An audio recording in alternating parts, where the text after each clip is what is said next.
place, anywhere, at any time. There's no greater human joy that can be expressed as that within a marriage. Marriage represents the deepest and most meaningful relationship expressed by two people in love. But people ask the question, what is love? There are a lot of definitions for that. It's been described by great philosophers and teachers throughout the centuries, for thousands of years, as a matter of fact. Love is what everyone wants in life. It's one of the greatest things in the universe. So we ought to be able to find a definition that's suitable to describe love within marriage. A lot of people think that they know what love in marriage is, but sometimes they don't. There are many fine definitions that have been developed through the years that express what a loving relationship is and should be. But within marriage, the one that I really like the best is found in the Bible in 1 Corinthians chapter 13. And this says something you might not expect about love, because it says that love suffers long and is kind. Love does not envy. Love does not parade itself, is not puffed up, does not behave rudely, does not seek its own, is not provoked, thinks no evil, does not rejoice in iniquity, but rejoices in the truth, bears all things, believes all things, hopes all things, endures all things. Love never fails. But whether there are prophecies, they will fail. Whether there are tongues, they will cease. And whether there is knowledge, it will vanish away. And now abide faith, hope, and love, these three, but the greatest of these is love. I think that this description of love fits so well within the framework of marriage because it's telling us that true love is patient, it's kind, it looks out for the other person, it's not easily angered, and it doesn't jump to conclusions. And I think of your relationship in that way, one that has already expressed true love by believing in one another. The Bible says that true love doesn't look for problems and isn't suspicious, but is happy and content and has a positive outlook about the other person. And I'm glad that both of you are very much like that towards each other. True love will never be extinguished. It's always in a state of growing. And when all is said and done, true love endures everything and is truly the greatest gift of all. And that's what you're here tonight to begin to give to one another. Stephen and Shannon, these are really high standards, and marriage presents an opportunity to try to attain the kind of love that will endure everything that life can throw at you. And it will. And it has. In a marriage with love as your foundation, you will endure everything. A song says in its lyric, love isn't something that we find, it's something that we do. Love isn't something that we fall into because it isn't an accident. Now, some people associate love with the physical chemical attraction that people have for one another, and that's certainly a part of what God has ordained. The Greek had a word for that kind of love. It's called eros. It can be a good beginning, and it can continue through a lifetime, but the kind of love that we're speaking about tonight in marriage goes far beyond some temporary thrill. Love is active, it's consistent. Love takes active effort and conscious consideration of the other person. A marriage that is truly successful has each individual thoughtfully considering the needs of the other person. Love is unselfish and devoted to the success and happiness of the other individual. A successful marriage includes respecting one another and loving one another. So, what is true love? It's the expression of outgoing concern that's at least equal to that of self-concern. The song says, love is a many-splendored thing. I don't know that anybody's ever been able to figure out what that means, but I'll say, yes, it is. There are many facets of a loving relationship, and if you both truly love one another, you will seek, you will strive, you will do everything in your power to find ways that you can express that unselfish devotion to one another. Even among this group tonight, you may be able to find many role models of happy, successful marriages that you can learn from, and I would encourage you to be students of that success. Do what you can find to make that others have found out what makes a successful marriage, because there's no greater satisfaction than achieving that kind of bond and trust and devotion. And if you do this, although you're both very young now, I have every confidence that sometime in the future, a young couple is going to come to you and say, what's your secret? What did you do? What have you been doing that makes your life and your love so special? So today is one of the most important times of your lives, and if you lay a foundation of true outgoing concern, that is love for one another, it's going to stand the test of time and weather the storms that every relationship has. I think that one of the most powerful examples of love in action and expressed towards one another is what I've seen in both of you in your relationship so far in the last few years, and that is a belief in each other. There's probably nothing better than that in life, than knowing that the most intimate friend that you have has confidence in you. And it's one of the greatest expressions of love that we can display in marriage. So at this time, I'd like to give each of you something that I think you'll recognize the symbolism of. Shannon, this is for you. And Stephen, this is for you. Kind of odd that a father would give his son a red rose, I know, but go with me on this. What this is meant to signify is that we know that a red rose, and especially a single red rose, is symbolic of true love. True love expressed towards one another. I have love for each of you, but I want you to face each other and take a look at each other's rose and think about what this rose symbolizes. Now, undoubtedly, throughout life, you're going to have a few disagreements along the way. Perhaps you've had a couple of those even so far in your young life. I don't know. However, I'd like to give you an assignment. This is post-marriage, that whenever either one of you feels slighted, because sometimes we do in marriage, and no matter how close and loving, sometimes we unintentionally hurt one another's feelings. Sometimes we say something stupid as a man when we probably shouldn't. Sometimes we are just ignorant of the other individual's feelings. And you will find, if you haven't found already, that in cases like that, you know that there's a chill in the air, and you know that someone has done something wrong, and most of the time you know it's you. So what I'd like you to do with this symbol of true love is that if you feel you've been slighted, or if you feel like you've caused a disagreement, then find a place in your home and get a rose, go to the supermarket, spend a couple of bucks, put the rose in that vase as a symbol of your willingness to talk over this situation and to resolve the situation. Now, I have no illusion that you may actually do this, but what I'd like you to do is just to remember the symbolism, and whether you actually do it or not, just remember that the practice of doing something like this is going to make you happier in the long run. You're going to have to become very good, and I think you probably already have begun that process, of being very good at conflict resolution. It's a part of being successful in marriage. There are times that we all have hurt feelings, unintentional slights.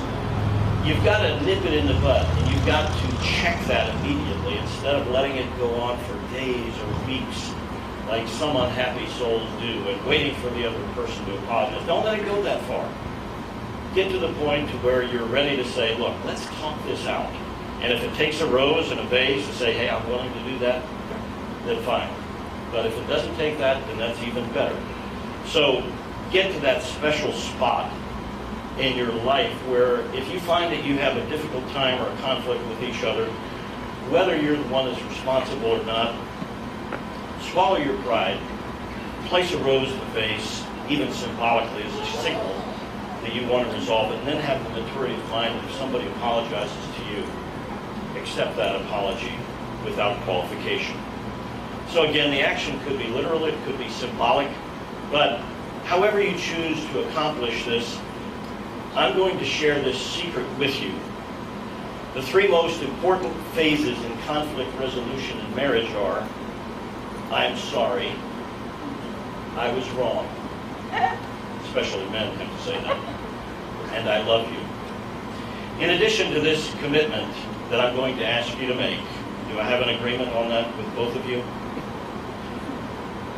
There's one other commitment that is asked of you, Stephen. Stephen, do you promise faithfully in the presence of these witnesses to refrain from helping yourself to Shannon's treats, whether they be in the refrigerator or any other place. Don't do it. Do you promise? Okay, is that good enough? At the beginning. Okay, at this time then, I'd like to ask this question. Do you, Stephen, faithfully promise in the presence of these witnesses to take Shannon Elizabeth Kelsey to be your lawful wedded wife in sickness and in health, in good times and in difficult times, for as long as you both shall live, to love her, cherish her, and honor her? And do you, Shannon, faithfully promise in the presence of these witnesses to take Stephen Kenneth Buchanan to be your lawful wedded husband, Stephen Lee Douglas Buchanan, I'm sorry. Freudian slip, perhaps it is. Stephen Lee Douglas Buchanan to be your lawful wedded husband in sickness and in health. I almost married myself again. That was crazy. In good times and in difficult times, for as long as you both shall live, to love him, cherish him, and honor him. So as a confirmation of your commitment to live by these vows, I'm going to ask you to join your right hands together. I'll take the roses for now. Join your right hands together, and I'm going to lay on my hands and ask God to be my true husband and wife. Please bow your heads. Father in heaven, we do come before you now at this very special occasion of marriage and ask for your blessing upon Stephen and Shannon's marriage and their future together. And whatever life holds, we ask that you would bless them, and we ask that you would protect them. And we know that you are the creator of all marriages, and you are the creator of this divine institution. And we do thank you for it. We thank you for both of these young people and ask that you would help them to continue to express their love to each other now as they formalize their commitment to one another. And we ask your blessing on this marriage in the name and by the authority of your Son and our Savior, Jesus Christ. So, I now pronounce you husband and wife.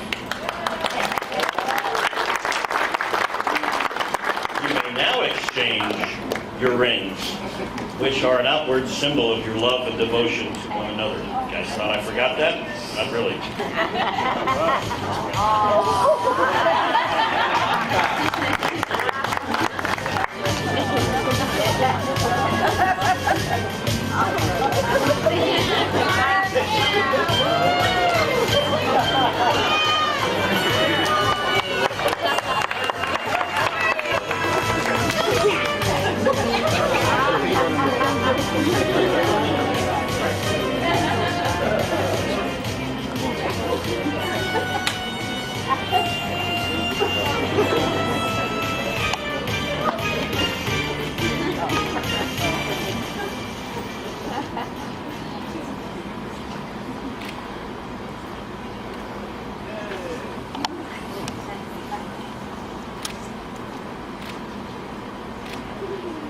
You may now kiss the bride.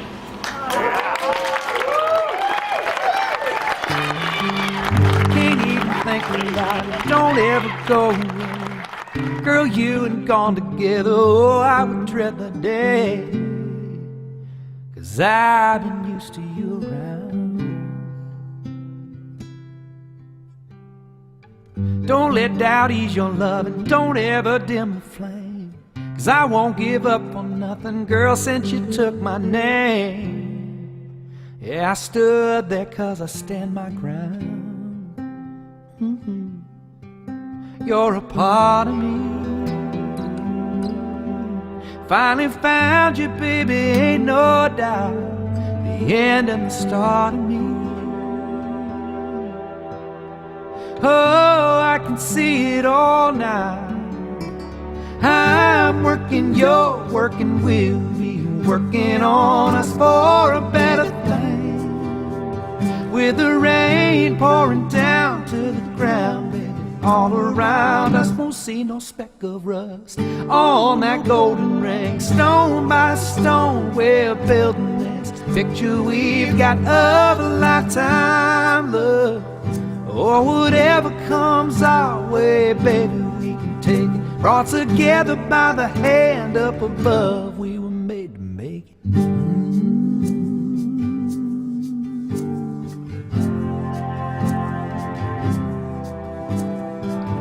whichever way you wander, girl, I ain't far behind. Whatever dream you ponder, I'll make it part of mine.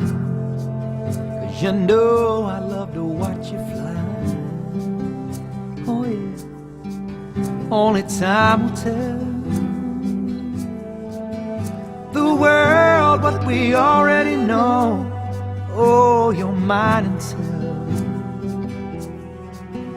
they're carving our names on those stones. I'm working, you're working, we'll be working on us for a better thing. With the rain pouring down to the ground, baby, all around us, won't see a speck of rust on your golden ring. Stone by stone, we're building this picture we've got of a lifetime love. Or whatever comes our way, baby, we can take it. Brought together by the hand up above, we were made to make it.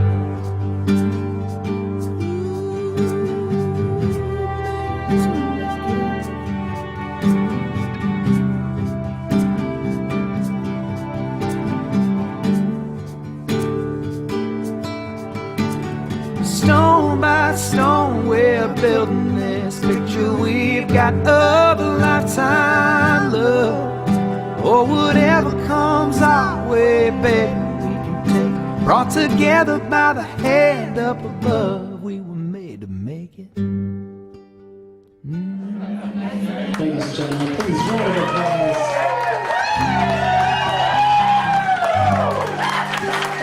Steve and Shannon, how about one more kiss with all the cameras? There we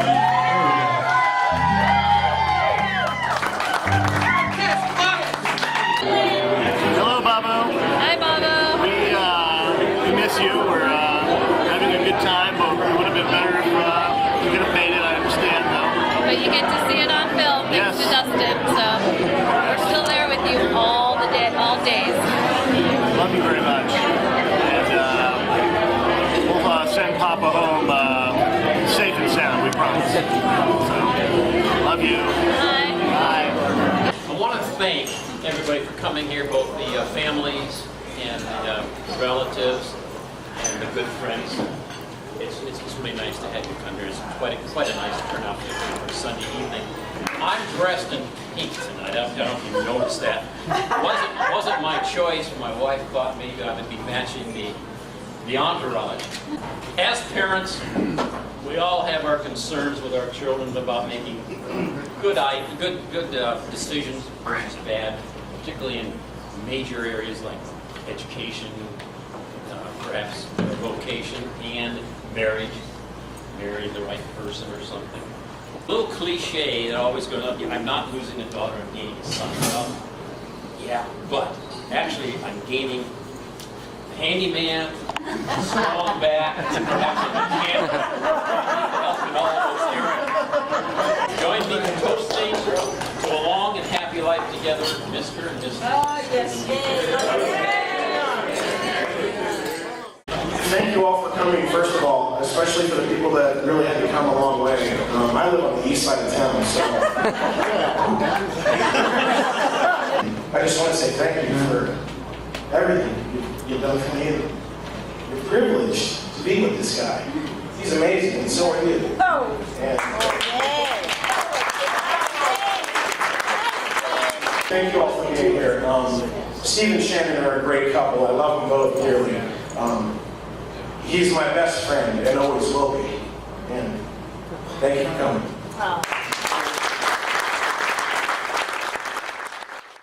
Never opened myself this way, life is ours, we live it our way. Trust I seek and I find in you, every day for us something new. Open mind for a different view and nothing else matters. So I love you both and congrats. Cheers.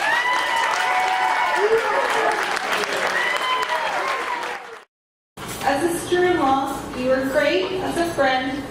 You are the best to have. You and our family makes all of us truly blessed.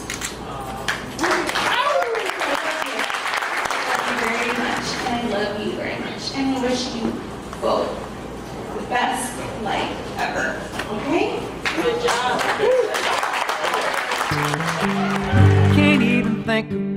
don't ever go away. Girl, you and gone together, oh, I would dread the day, 'cause I've been used to you around.